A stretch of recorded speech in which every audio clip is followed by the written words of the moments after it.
பாட்டிலுக்கு 10 ரூபா, பாட்டிலுக்கு 10 ரூபா, பாட்டிலுக்கு 10 ரூபா, பாட்டிலுக்கு 10 ரூபா, பாட்டிலுக்கு 10 ரூபா, பாட்டிலுக்கு 10 ரூபா, பாட்டிலுக்கு 10 ரூபா, பாட்டிலுக்கு 10 ரூபா. இப்ப ரீசெண்டா கரூர்ல ஒரு விழா ஒண்ணு நடத்தினாங்களே, அது என்னப்பா 30 பேர் விழாவா? 30 விழா, சாரிப்பா கன்ஃபியூஸ் ஆயிட்டேன். அந்த விழாவில் மாண்புமிகு சிஎம் அவர்கள் இந்த மாஜி மந்திரியை பத்தி உச்சி மேல தூக்கி வச்சு மெச்சினதெல்லாம் நம்ம காதால கேட்டோம் இல்லையா? இதே சிஎம் அவர்கள் இதே கரூருக்கு வந்தப்போ எதிர்கட்சியா இருந்தப்போ அந்த மாஜி மந்திரியை பத்தி என்னெல்லாம் சொன்னாரு, என்னெல்லாம் கேட்டாரு. ஐயா ஃபேக்ட் செக் நண்பர்களே, இதெல்லாம் நீங்க பெருசா ரிசர்ச் பண்ணணும்னு அவசியமே இல்ல.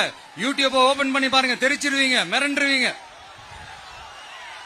இந்த திமுகவுக்கு இந்த மாஜி மந்திரி இப்ப என்னவா இருக்கிறாரு அப்படின்னு மக்கள் பேசிக்கிறாங்க தெரியுமா?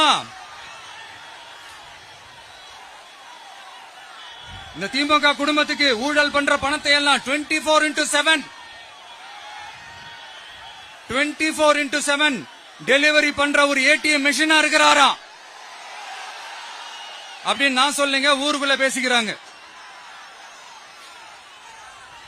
சரி, இங்க ஓகே.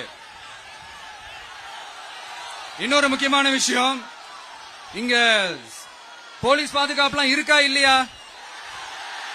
போலீஸோட கைகள்லாம் கட்டப்பட்டிருக்குன்னு நினைக்கிறேன். போலீசார் மக்கள் தான் சார் எஜமானர்கள், மக்களுக்காக மட்டும்தான் பயப்படணும், வேற யாருக்காகவும் பயப்படணும்னு அவசியமே கிடையாது. இன்னும் 6 மாசம் தான், ஆட்சி மாறும், காட்சி மாறும், அதிகாரம் கை மாறும், உண்மையான மக்களாட்சி, மனசாட்சி உள்ள மக்களாட்சி அமையும். அப்ப தெரியும் எல்லாருக்கும் சுதந்திரமும் பாதுகாப்பும் 100% வரும்.